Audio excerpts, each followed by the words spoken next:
Welcome back, Fighting Knights fans. I'm Danny Rivera, bringing you another edition of the Nightly Review. It was a jam-packed weekend for the Fighting Knights as all of our teams took to the road. Let's take a look at some of the highlights as well as what our teams did in these away matchups. Our swim team was in Orlando for the Sunshine State Conference Championships. Year 2 of Lynn University's swimming program was even more successful than its inaugural season. The Fighting Knights finished with 5 championship medals, bringing the grand total to 9 for the program's history. It was a huge weekend for our baseball team as they traveled to Orlando, Florida to take on the Rollins Stars in their first Sunshine State Conference matchup of the season. Our baseball team came out on top, winning 3 games and completing the sweep over the Tars. Another solid pitching performance from its staff. Jed Vandernaald started the first ball game, going 7 innings to pick up his 4th win of the season. Bill Mendek closed out the contest, tossing the final 2 1/3 innings to preserve the win. Mendek only allowed 1 hit while striking out 3 batters. After the bottom of the 6th, no runs, 1 hit. This weekend we were away for our first conference series at Rollins, and we were fortunate to take a sweep, win all 3 games, and kind of make a statement for the first weekend in conference. Myself, I came in the first game and in the second game and was able to pick up 2 saves on the weekend. It was a 1-run game, a tight situation, but I got out of it, and we were able to stay in it and win the ball game. Over the weekend, we did a real good job picking up each other, helping everyone, winning as a team, and it proved because we won tight games by 1 run each game.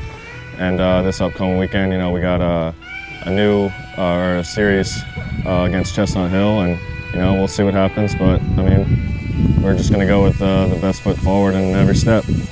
The Fighting Knights have a couple days to rest before returning to the Diamond on March 1st, traveling to Atlanta, Florida to take on Chestnut Hill in a doubleheader. Our baseball team wasn't the only team to get a sweep over the weekend. Our softball team also went 4-0 at the Sailfish Showdown.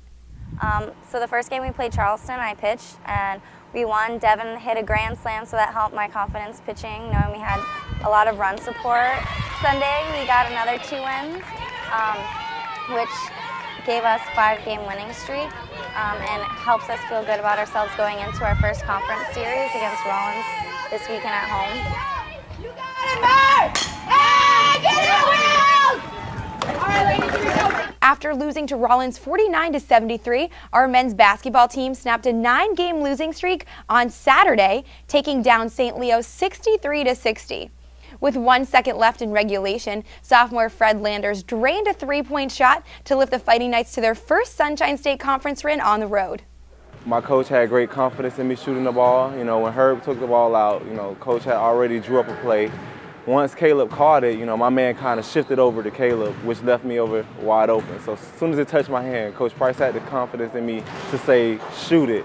And as I released the ball, I was kind of nervous, but as the ball got closer to the rim, I knew it was in. So I was just like, I was excited. The team rushed and we all fell to the floor in a big pile. But you know what, I can't just focus on that one game because we have 2 big conference games this week that's coming up versus Berry and Eckerd, and I'm just trying to get these last 2 wins. Our women's basketball team was 0-2 over the weekend with 2 road games. On Wednesday night, they traveled to Rollins, falling to the Tars 49-68. On Saturday night, they were back on the road, taking on St. Leo and coming up a little short, 64-95. Our men's golf team is currently competing in the Pirate Invitational in Savannah, Georgia. Be sure to follow us at LU Knights on Twitter to get in-match updates of how the boys are doing. Fans, get excited for our first ever lacrosse game in program's history. Our lacrosse team will be hosting Wheeling Jesuit on Monday, March 3rd at Pope John Paul at 7 p.m. We hope to see you all there supporting your first-year program. That's all the time I have for today, Fighting Knights fans, but remember you can always log on to linfightingknights.com to get the latest updates. Until next time, I'm Danny Rivera.